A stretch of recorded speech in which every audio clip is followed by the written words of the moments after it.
Michael, Come on, good morning. morning, man. I decided to go out west to do the podcast from. What is going on? I'm trying to get this thing. Oh my goodness, where are we? All right, let me make that a little bit bigger because I'm lost. There you are. I gotta get a haircut compared to that picture of me, the still photo, all spiky. I gotta get a. Oh, I like that Golden Gate Bridge. You having brunch this morning in San Francisco? Are you? I see you're on the Yeah, north side. I see you're on the north side of the bridge. I needed a City break. behind you. How do I know that? How do you know that? Well, I've been there. I have walked over that bridge. Yeah. You know what? Well, I think you are on the north side. And I've since found out that I have cousins who live in that area. It's fascinating. So my dad, crazy stories, he's telling us yesterday. My father, God bless him, Bob, sweet Bob, grew up in Ireland. He was the oldest of six. And a whole different story is him getting on a boat at 23 and coming to America, to stay with an aunt he never met before. And Wow. that set a whole series of things in motion, including this podcast. So he was the oldest of six. His mother, my grandmother, was the youngest of 13. Wow. And my dad was the only one who came to the States. But the generation above that, my grandmother's generation, of those 13, four of them came to the States. And as they started having kids, these are all my dad's first cousins. There are a lot of them. And he kept in touch with a bunch, and then it dwindled. Um, And then as they had kids, these are my second cousins. And so a couple of years ago, I had one of them call me, Robin from Sacramento, and said, "Hey, she left me a voicemail. I can remember exactly where I was when I got the voicemail. This is an unusual phone number." And she's like, "This is Robin. I'm your cousin. And I'm Wow. going to Ireland. I'd love to connect with some family." So I connect her with my Aunt Emily, who is the youngest of those six, my dad's siblings, Yeah. who was the only one alive. And then Robin later, there's a I got a whole focus here for this conversation. Robin sent me or showed me an invitation to a party that my father's cousin, she was having a 90th birthday party in Florida. This was the weekend you and I had breakfast in Clearwater. Oh yeah. So my father had never been to Ireland, ever. I mean, Ireland, Florida, and he always wanted to go to Florida. And my mom was always like, "Nope."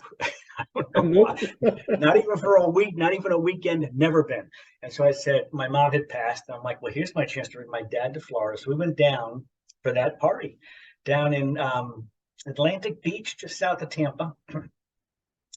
And as my parents had moved to New Hampshire and phone numbers changed and shifted, and email wasn't really happening at this generation, I think, at least for my folks, everybody lost track of everybody, and everybody had thought my dad had died.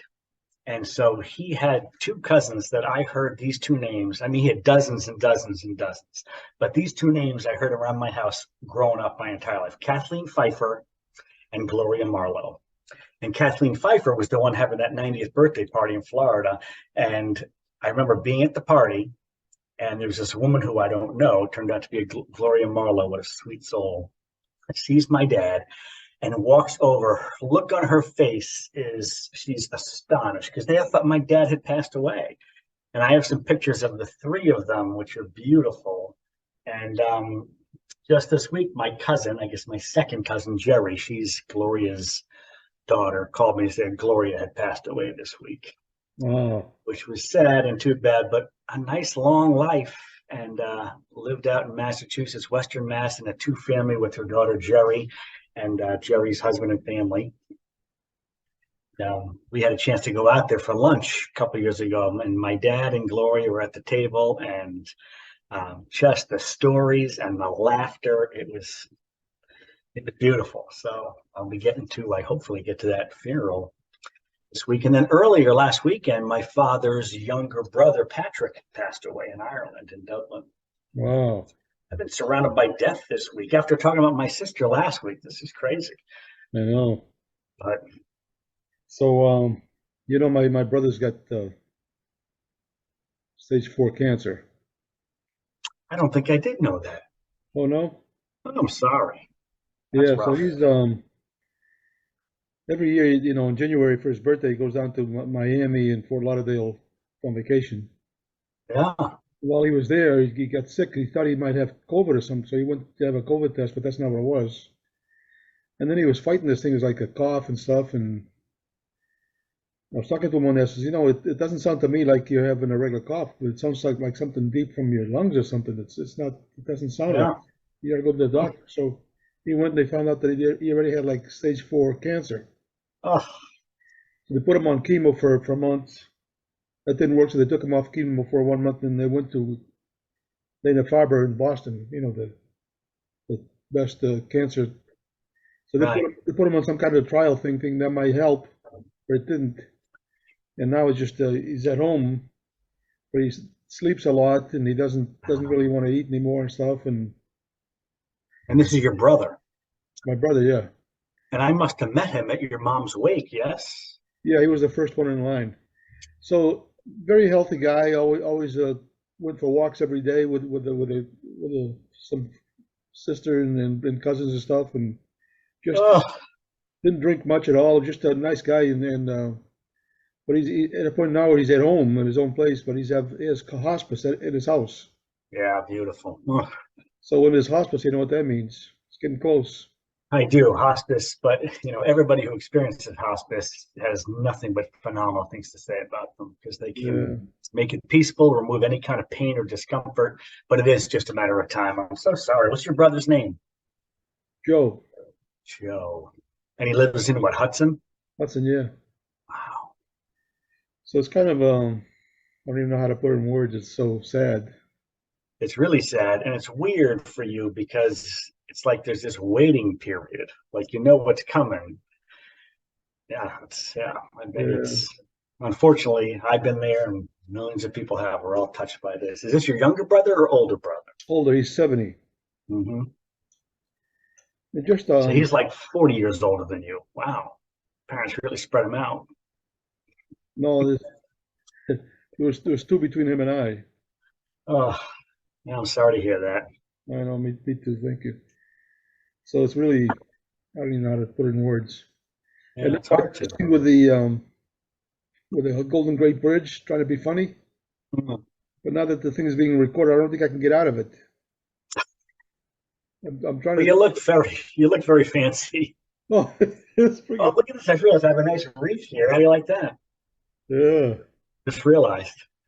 Oh, so I'm not sure how to get out of it now because every time I try to go back down I and think you got change to it, click on some button that goes into change background or something like that. I know, but it's telling me that I can't do And that. why change is beautiful. That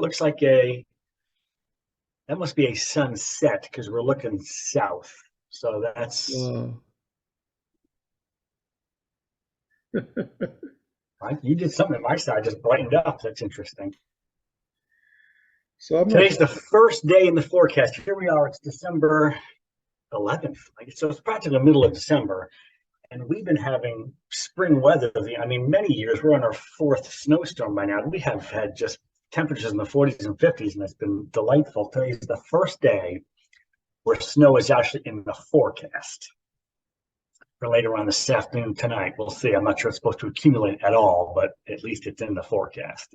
Oh, Interesting to see. huh?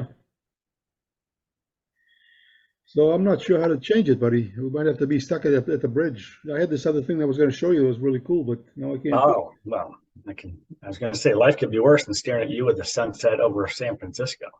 I feel like I'm a high-tech redneck right now.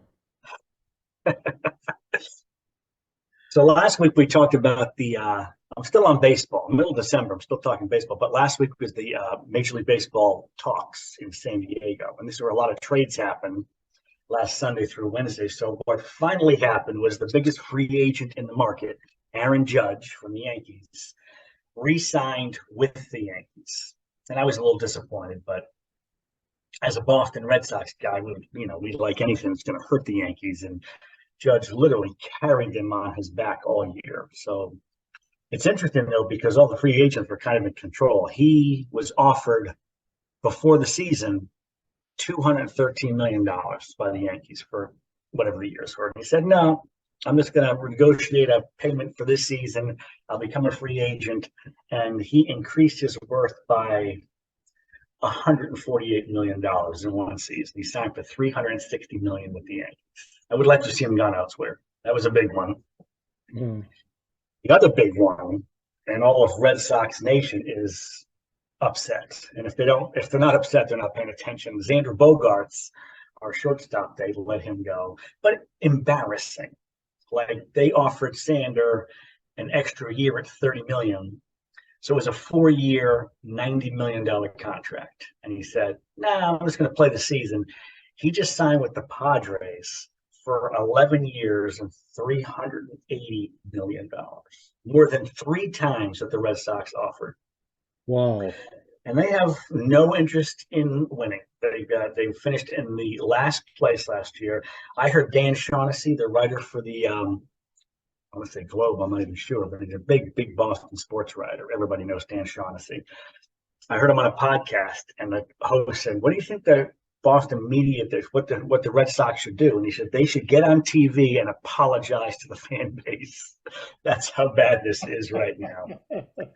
And there's only one big free agent left, Carlos Correa, who's the best shortstop in the league. And the Red Sox, I don't think will touch it. But the only thing they can do at this point to salvage this is go get him, and they won't. But we have yet to know what he's going to do. I'm already excited about next baseball season. I know, but I don't like to talk about shortstops because when I had my first car, I had a girlfriend that didn't like to wear the seatbelts. And sometimes the 70s, nobody wore a seatbelt in the 70s. So when I didn't really manage the brake too well, so just about every time there's a car in front of me that stopped, I had to hit the brakes hard, and it would be like a shortstop, and she'd hit her head on the windshield. So she had all these bruises and. What about, and this is the old big bench seat right across. He used to make that hard right-hand turn. Come on over, baby. Put your arm up and she'd slide right in. It's a COD curve. What'd you call that? COD, come on over, dear. So COD curve. Make sure you put that, what's that stuff that we used to do on the vinyl seats? Armor All? Armor All, yeah. So it makes it, slippery, right? Yes. So then, because we didn't have bucket seats, we had like the bench seat. The whole front seat was a whole bench seat. COD turn. Come over, dear. So you put your hand over the back of the seat, right? Yep. You take a sharp right-hand turn, and she would slide over, and I'd say, "Hey, come on over, dear. Thank you." You'd say, "You're awfully forward." You know where I got that from? From Dexter. Is that right? Yeah, he's the one that first guy I've ever heard say that. I never heard that. That's funny. He called it the COD. That's funny. You know what's crazy about that? I'm driving this 2022 vehicle. It's actually a company car. And I have the transponder for the tolls on they usually Velcro to the windshield. Yeah. But I don't have the Velcro tape. And because of COVID, all the mass offices are closed. And so I just have it up on the dash, but there's a little groove in there. It sits up there fine. And it was getting a little dusty. I'm like, well, this is not my car, but I should. So I had some Armor All wipes in the back. And I just wiped down the dashboard and kind of get rid of the dust and made it look nice. And now that little transponder is sliding all over the place every time we make a left or a right turn. Like this week, and you brought that up from the 70s. That's funny. Wow, huh?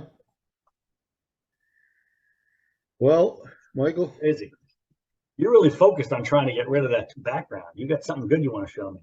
Yeah, well, it's kind of cool, but it's not going to work because I'd have to. It's going to have to be next week. Wow. Sundays have been working out well for us. We were joking yesterday. After 44 episodes, you and I are becoming a pretty good team. It's about time. So our friend JP from Blackstone. Yes. I watched episode 30 where we talked about him. I didn't know his middle initial, but JJP, sure. No, JP. JP. So what it was is that, remember I was telling you one time that both of my sons were born in September. Yes. September 3rd and September 26th. So Labor Day weekend, we used to have a birthday party for both of them. Mm-hmm. They invited everybody over. And my dad and my uncle were there talking. And our friend JP from Blackstone. I love that we're keeping him anonymous, JP. This time, yeah. So this time. Did we mention his name all over episode 30? He loves it. He's a great dude. My Yeah, we God, I did. love Yeah, to see it. Jim Picard. So Jim Picard shows up, right? What a wonderful dude. Yeah, he really is. So he listens. He hears that my father and my uncle are speaking a different language. Oh, so he showed up at the party. Okay. Yeah. Yep. So he says, "Hey," I know what language they were speaking, by the way. well, he says, "What are they speaking Portuguese?" I said, "Yeah." He goes, "Yeah, we're all Portuguese." Oh, I didn't know that. I know some Portuguese, he says. So then he was a truck driver in Rhode Island and stuff, and he'd go to all these things to do, shipments at these factories or whatever. And a lot of the people that worked there were Portuguese guys, and the Portuguese guys can be kind of funny, and they always say nasty words to the American Uh-huh. people. What was Yeah, the first words you learned? it's funny. So those guys learn those words, but they don't really know the meaning or something. Oh my God. You know what I mean? So then he says, "Oh, I speak Portuguese." So he's over to my father and my uncle. He interrupts and he starts saying the Portuguese words that he knew. And he's letting it rip. And he has no idea what he's saying. Now, it wasn't like a conversation. It was just, he just had like a I'm few words. sure. So my father looked at me and called me over. He says, "Hey, who is this guy?" She Who's, said, "My friend." He says, "All he's that's doing no is friend. he's swearing all the time. What's going on?" So I says, "Jim, what are you doing?" He goes, "I'm just talking to these guys." I says, "No, you're not talking to them. You're swearing at me in Portuguese."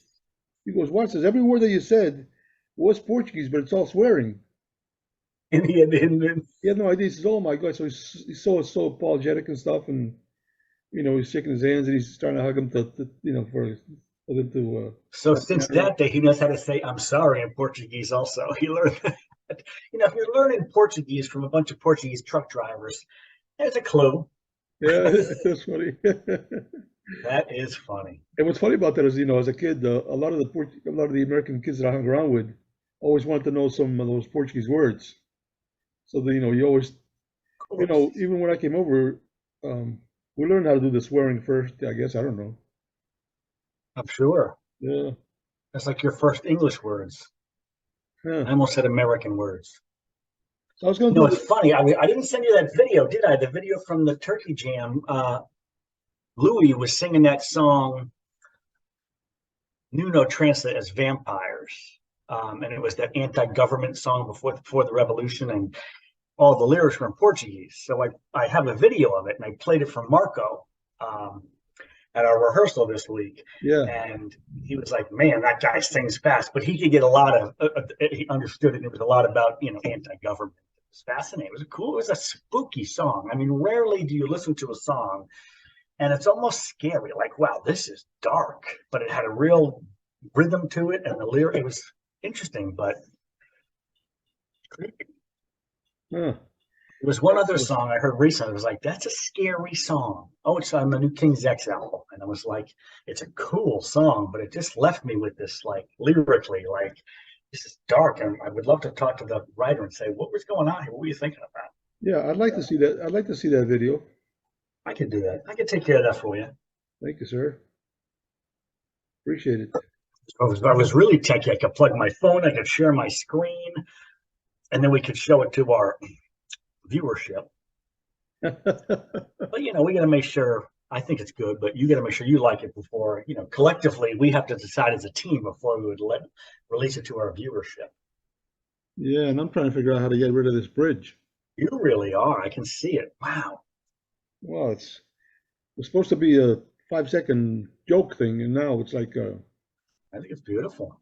yeah, it's not good. I should change my background. If I change my background to the Golden Gate Bridge, it would look like finally you and I are in the same spot doing our podcast Yeah, together. so if I'm on a north zone and you get to the south zone, we Oh, can be in both ends of the bridge. and we can look at the back of each other's heads. What? No, I'm looking your way, so you'd be looking my way. We'd still be okay. I was actually thinking about this because I'm planning a trip to Florida in probably March. Are you? And I was thinking, wouldn't it be fun? Yeah, because my son lives down there for 6 months, so I got to go see him before he moves back to Colorado in April. And I got a brother-in-law in Orlando, and I got a bunch of folks down there. And I thought, wouldn't it be fun if you and I recorded a podcast of ours, and we were in the same room, like we had podcast equipment, and like Oh, looking at each other, like the original. Well, it wasn't the No Hissy Fit Zone, but You used to record a podcast in the same room with your co-host. Yeah. What if we could do something like that? Well, of course we It can. would be a one-off because And if you knew how to get the bridge in the background, you would not be doing it right now on the same bridge. I change my. I'm not sure I can change my thing because you're the host of this meeting. I don't think I have control. No, so where's your son? Where's he live? He's living in Lakeland, and he is working at a golf resort called Stream Song. They have three 18-hole golf courses there. It's a very resort, and he's a caddy there, and he's keeping busy. But he's there for 6 months for the Florida golf season, which is the New England winter. And then as we get into springtime, it gets too hot to play golf in Florida, so they stop, and he goes to Colorado for the next six months. So it's kind of a cool life. Lakeland's not too far from me. No. So Lakeland's that place that I was driving to Orlando from Tampa on I-4. Yeah. And right after I went past Lakeland, I saw a sign that said, Florida Air Museum, next exit. Florida Air Museum. Yeah, so I said to myself, wow, that ought to be cool to see. So I took the exit, and I followed the signs, and then there's like behind these trees, there was a driveway, so I'll go down the driveway, and I'm in front of the building, and I said, Air Museum, my ass, it's a regular building on the ground.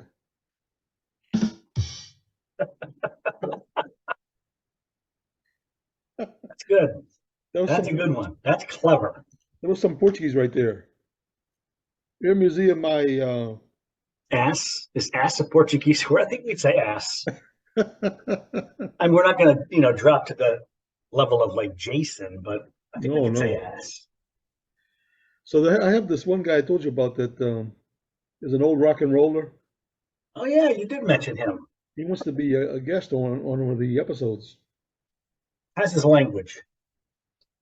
He's actually here, but because of my background, you can't see him. Oh, like at your house, or he's in San Francisco, or what does that mean? Oh, he's at my house, but I'm not in San Francisco. My background is, and he's over here saying, "What am I going on?" I said, "I can't." He's in the green room right now, waiting to get invited in. He'd have to take my seat and take over, but that's not the way I want to do it. I want it to be No, that's not going to work. Yeah. He can be a guest of the podcast, but he can't replace you. There's no replacing Tony Cabral. So you're still talking baseball, but we should be talking World Cup. Yeah, so I had lunch yesterday with my niece and nephew, and she brought me up to speed on all this stuff. So I think France and England played yesterday, and England lost. So what are we down to? France, Argentina, don't tell me, Croatia, and am I close? Am I way off? I don't know. The only thing I know is that USA is out, and Portugal is out. This is what you know. We're gonna talk World Cup, and that's all you got. That's all I got. I'm just talking about the my favorite teams that are no longer in it. Yeah, Brazil was knocked out, which was, I guess, a shock. Oh yeah. World Cup semifinal bracket. I'll let you know what's going on here. Let's see. I guess, is this happening today? What is? Are they playing again today? I really have not followed this whatsoever. I was talking to a friend of mine, Steve, on the phone, and he was in an airport when the U.S. was playing. Was that game that they had to score a goal with like Iran or Iraq or something like that? And I was on the phone with him when they scored. Okay, so we've got Argentina against Croatia. That's Tuesday at 2:00. Listen to me with the details. Nice. And then we've got France and Morocco on Wednesday at 2:00. So yeah, Portugal lost to Morocco. Yeah. So France and Morocco, and Argentina, Croatia. Tuesday, Wednesday. I don't know when the final is. Or do I? Yes, I do. I can even tell you when the final is. It's next Sunday at 10 a.m. So one of the best players in the world. Portugal? Cristiano Ronaldo. Yep. Yeah, and he didn't play in the last two games. I heard that, and I heard the game before that they won like 6-1. What's the story behind him not playing? I'm not sure why he didn't play, but the first game that he didn't play, the guy that took his position had scored three goals. Oh my God, that's unheard of in soccer. So he had a hat trick. So I guess the coach decided to put him in on the game against Morocco and kept Cristiano Ronaldo out of it, which I think was a big mistake. But I'm not the coach. I'm just the guy that's stuck at the Golden Gate Bridge. When I first heard, because I thought he was like one of the best in the world, and certainly most well known, and a big hero to a lot of kids. And then when I heard that he wasn't playing, I thought, man, he must have pissed off the coach. Yeah, had some problems because he was working back with Manchester on the team, but he wanted to get out, so there's all kinds of stuff going on. I'm not sure exactly what it is. But if you ever go into YouTube and you do pull up Cristiano Ronaldo highlights, and they show these videos of him doing stuff where he's running down the field and there's about 9 guys trying to get the ball away from him and they can't do it. Wow. It's amazing to watch. I mean, it really is amazing to watch. Huh. But things happen to people. Look at me. I'm stuck at the Golden Gate Bridge still. It'll be worse. Go walk across there to downtown and go have brunch at Fisher. I just remember the name, Fisherman's Wharf. That's a big spot there on San Francisco on the coast with restaurants and shops. I never went to San You want to take a Francisco. little boat ride, you could have brunch over at Alcatraz Island. Wow. Yep. All they serve in Alcatraz is salt pork with molasses. You know that song? Is that the prison food? No, what's the name of that song? It was Tina Turner about the name of What's love got to do with it? No, it's about the name of a town in Tennessee. Nashville. Name a town in Tennessee. Nashville. Nutbush. My buddy Joe's going to Nashville next week. Nutbush City Limits. Oh. Wow. So the other day I was looking some YouTube looking for some music stuff, and I like Joe Bonamassa quite a bit. Yeah. And then Beth Hart is a singer that is killer. I've got a CD of hers singing Zeppelin. She does a bunch of Zeppelin covers. She's doing a lot of stuff with Joe Bonamassa, so now they're in like a studio. Really? And they did that song, Nutbridge City Limit. Yeah. You gotta watch it, man. It's freaking crazy. Really? Yeah. Oh, that's cool to check that out. Yeah. So we spoke a couple of weeks ago about, you brought it up. You said Drops of Jupiter. I'm like, Train. I got that album. Oh yeah. And I said, I've been watching. I know that song. And I went and I said to you and our listenership, I have a lot of albums in my iTunes library where I know a song and I've never even listened to the rest of the album. So that day, it was a Sunday, much like today, I was on my quest for breakfast after our podcast, which I love. I just go get lost and try to find a place to have breakfast, which I generally do. And I put the first Train album on, which was self-titled. I almost can't stop. I can't get it out. It's unbelievable. Yeah. I'm a big fan of this band now. What's the singer's name? Pat Monahan or something? Patrick Monahan. I'm not sure he goes by Patrick, but I'm trying to be formal because we haven't met yet. He hasn't said, hey, call me Pat. Hasn't said that yet. No, But I'm to the point now where I want to go, and I got some new music out recently, the last couple of years. I'm like, I would love to go see these guys. I don't know if they're touring or not, but I'm really blown away by this album. So I have a lot of people that are asking to be part of the podcast. So sometimes how you can do a podcast and you can have a little audience at live. Oh, a live audience, sure. So a lot of them want us to do like I don't know if I can. Oh, you know what? You're holding it up, but you can't see it because of the back. Oh, open. I got open house. Well, so they want to be in an open house, right? So I have 15 people here right now. Well, they're like behind me, but because of this new partition. No wonder you're trying to get rid of that screen. So there's a door right here to my left that opens up into the living room. So they're all in the living room, but there's only one door, so they're like in like a V shape, and they're waving at me, but I can't do anything because I can't bring them in. They can't be seen. It's like waiting for a surprise party, waiting for the guest to show. I got a great idea. And a solution to that problem. When we get together in March and we do a live podcast together from the same room, yeah, we'll set up chairs and have an audience, just like we're taping a show. Oh, that'd be cool, huh? You ever been to the taping of it? I went to see a taping of the David Letterman show Did in you? New York City. Got it a long time ago. Wow. You know, Yeah. How was that?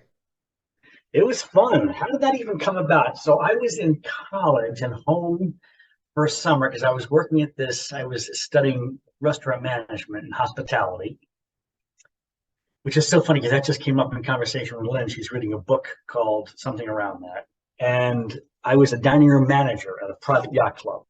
So when you're working at any kind of private club, everyone's an owner, right? So I got 400 members who all believe they own the place. So it brings a whole different level of service. And some of them are great people.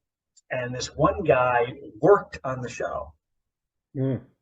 I forget his name, and he got me 2 tickets and he got me a T-shirt.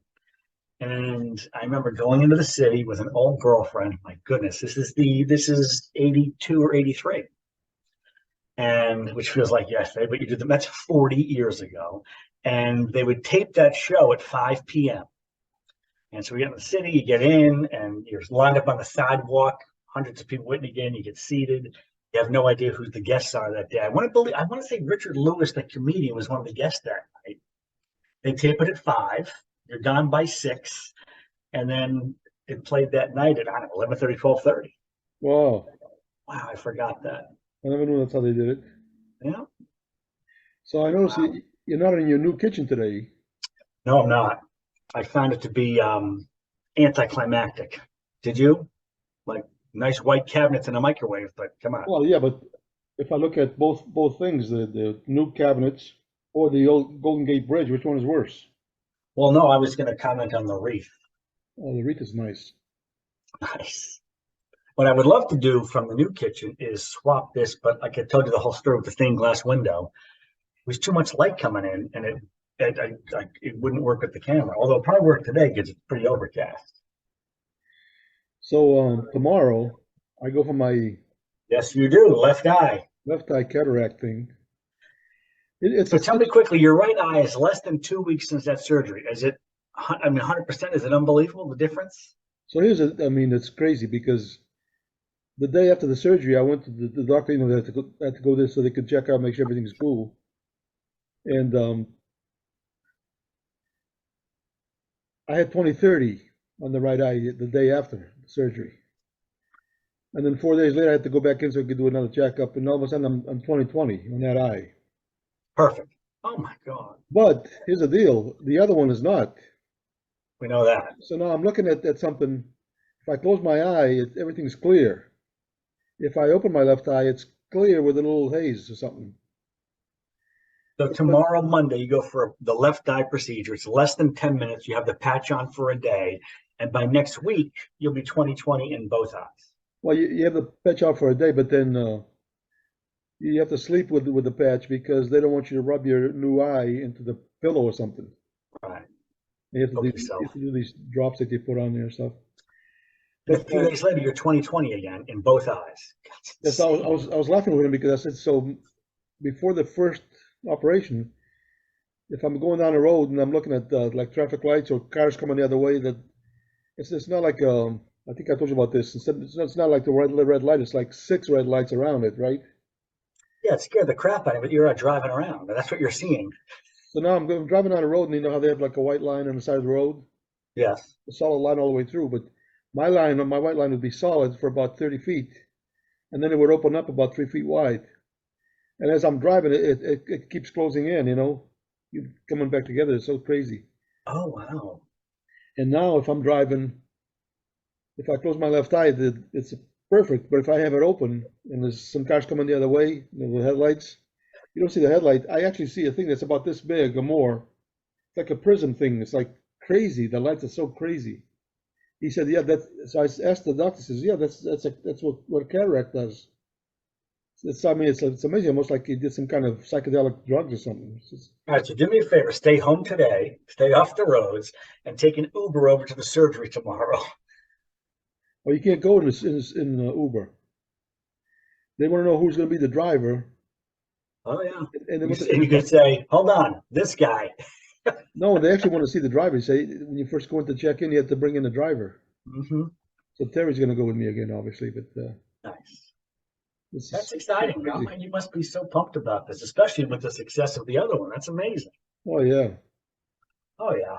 oh yeah. So we're about ready to It cut off already? We're flying. pretty soon because they're going to say Oh we, my we can't goodness. we can't have a Golden Gate Bridge on this thing more than 40 minutes, and that we have to pay royalties or something.